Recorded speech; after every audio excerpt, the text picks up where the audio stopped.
Okay, in this video, we're going to start adding interior walls into our house on the hill.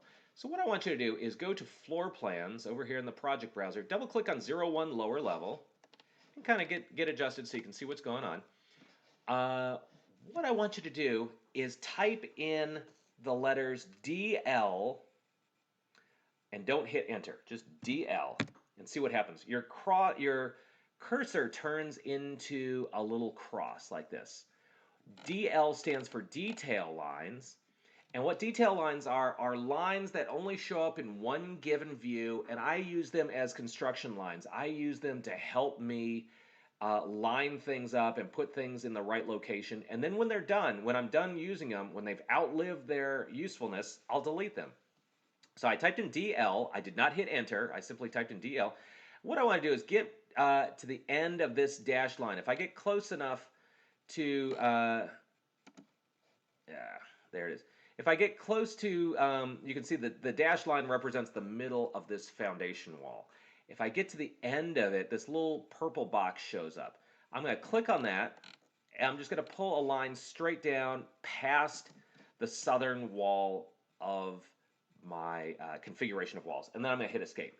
So you can see, and then I'm going to hit modify. You can see here's that detail line I just created. This line is going to help me figure out where to put my first interior wall. And the reason I had it pulled past here is just so that it's easy for me to see and it's easy for me to grab. So I've just drawn this line. It runs right down the middle of this foundation wall. What I'm going to do now is I'm going to move this into position. So if I click on this detail line and use my move command, the move command kind of looks like this black four-sided cross. If I click on here, in order to move something in Revit, you need to select it, click on the move icon, click anywhere in your model, doesn't matter where, and then move your cursor the right amount. And as you're moving it, type in 26 feet. We want to move this detail line 26 feet to the right. And then we click in the white area to stop moving it. That's how you move something. And I'll go over it again. It's good. You need to know the sequence of events to properly do something. So in order to move this detail line 26 feet to the right, we're going to do this. I click on the detail line, click on move, click anywhere in my model, it doesn't matter where, and then drag my cursor in the proper direction where it needs to go, and then type in the distance it needs to go. In this case, 26 tick mark, or 26 feet. That moves that detail line 26 feet over, and then I can hit the modify button. So just remember, you might even write that down. To move something in Revit, you click on the item, click on the move command, click anywhere in the white area on your screen, drag your cursor in the direction you want that thing to move, and type in the distance you need it to move, and then hit enter. Once you get that sequence, it's hard to remember that sequence of events when you're first doing this. It gets to be second nature after a while. So I've moved this detail line 26 feet out. Now I'm going to turn this detail line into a wall, and then I'll delete it. So I'm going to click on wall, and what I want is I want to choose a basic wall, generic 6 inches. The location line I want to be wall center line. As I turn this detail line into a wall, when I click on this using my pick lines option, this detail line will turn into a wall, and the detail line itself will remain, and it will be in the center of the wall because this detail line represents my location line.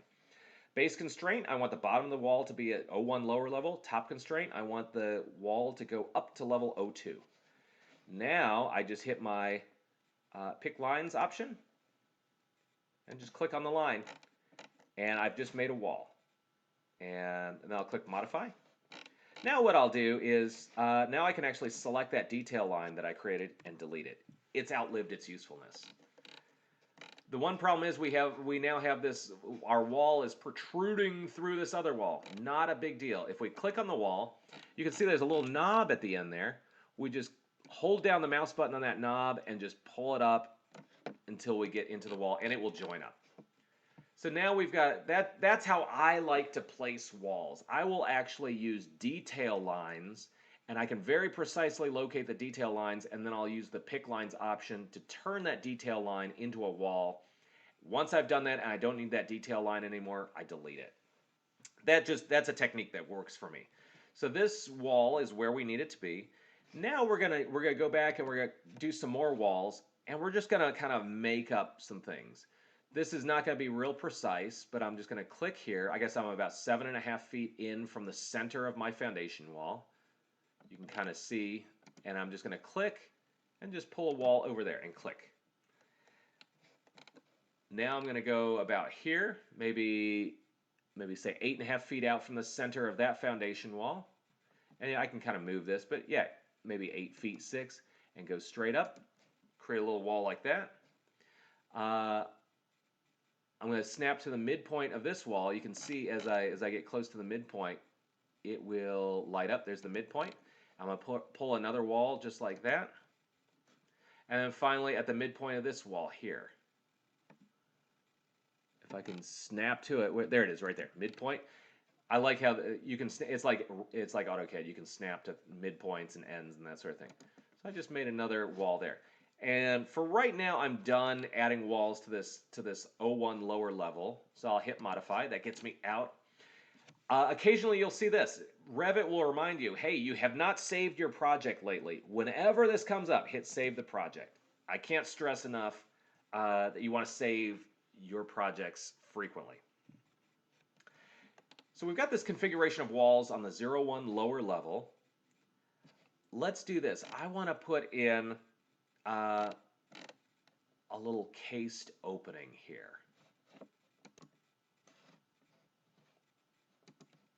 So there are a couple ways that we could put in an opening here. One is we could just make this an opening, just kind of put a gap here. Or another is we could do what's called a cased opening. A cased opening is an opening as though you had a door there, but there's no actual door leaf. So it's a framed opening, but with no actual door leaf. Let's explore both of those. I'll show you both ways to do it. Let's first go up here to Modify. Modify brings up all of our tools. And we've got a tool here called Split Element. Split Element is just like a little X-Acto knife. It allows you to cut a wall into two walls.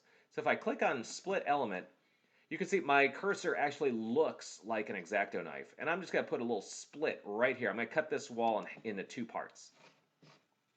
And at that point, then I'm going to go up here to Modify. And I'm going to use my Trim Extend to Corner to join up this portion of that portion. And this portion of that portion. Remember, trim, extend to corner, you just hit those portions of the intersection that you want to retain. And we've got a little gap here. Let's take a look at how this looks if we were really inside the house. To do that, we're going to cut a little section through here, and we're going to look to the left. So I'm going to go up here right next to our default 3D view. There's a section flag here. If I click on section, I can click a start and end point for my section, just like that. I'll wheel out. And then I'm going to go to the Modify button, click it, and I'm going to flip this section. If I click on this section here, I think I can just, yeah, there's a little pair of arrows here. If I hover over it, it says Flip Section. If I click it like that, now I'm looking in the correct direction. And if I right-click on this section, I can hit Go to View. And this is what I've created. Here you can see right here. We've got this wall and just a gap in between the walls here. So that's one way of doing an opening, a passage from one space to another without necessarily having a door. Let's do this. Let's take out this little gap here, and now we'll put in a cased opening, and you'll see what the difference is. I'm going to hit Modify. I'm going to delete this wall, and I'm simply going to take this wall, grab the little knob at the end, and pull it straight up. So we've got what we started off with again. And this time, in putting the cased opening here, Revit considers a cased opening to be a form of a door. So I'm going to go here to Architecture, and this time I'm going to hit Door. And you can see from here, if we go, these are different doors that are preloaded into Revit. If I go to the drop-down menu here, we don't have many options. We've just got this kind of single flush door with a variety of sizes. We need to put a cased opening door in here so that we can opt to use it. In order to do that, we're going to go over to where it says Load Family, right over here. It looks like a kind of a manila folder with a blue arrow on it. If you click in Load Family, This allows you to bring in all sorts of pre-built components that are stored deep in Revit's memory. We can bring them into your Revit project and use them. So when you hit Load Family, this group of subfolders comes up, and we're going to go to the subfolder for doors. These are all in alphabetical order. If you double-click on doors, we can kind of see these are all doors that are available to load, and we've got a couple of subfolders here too. But I'm actually, so if you just single click on any one of these, you'll see a thumbnail of what it looks like. So you can kind of make your way through here. But I think this is what we're looking at, door opening. I think that's what we want, but we'll kind of double check. There's some garage doors and rolling overhead doors. We could even go up here to residential and look through these and just see. I have a feeling door opening is what we want, but we've got all these different doors that we can choose from. So let's just see. Yeah, let's scroll. Let's go back to where we came from. Let's go up one to doors and go back to door opening. I think this is what we want. So we'll hit open. And now you'll see here door opening has come up. And a door has to exist inside of a wall. We can put a door here. We can't have a freestanding door. Revit won't allow you to have a door floating in space, but as long as you've got a wall, you can put it in. So what I'm going to do is I'm going to get my cursor close to the middle of this thing, and you can see Revit it kind of knows that I probably want to center this opening on this little bay here. So it will snap to the center. And I'm just going to click it and then hit modify. We now have a cased opening here. And if I wanted to, I could click on this, and there's a whole bunch of different dimensions of cased openings that I could go with. But I think the 36 by 84 is what came in by default. That means it's 3 feet wide and 7 feet tall. I think I'm happy with that. So I'll just click on the white. And so this is what a cased opening looks like in plan. It's just kind of some dashed lines indicating that there's a header over this cased opening. Now if I go to my section and right-click on it and hit Go to View, there it is. There's my cased opening. I might get a little more details if I go to Detail Level and bump it up to Fine. Nope, I guess not. Not so much. Okay.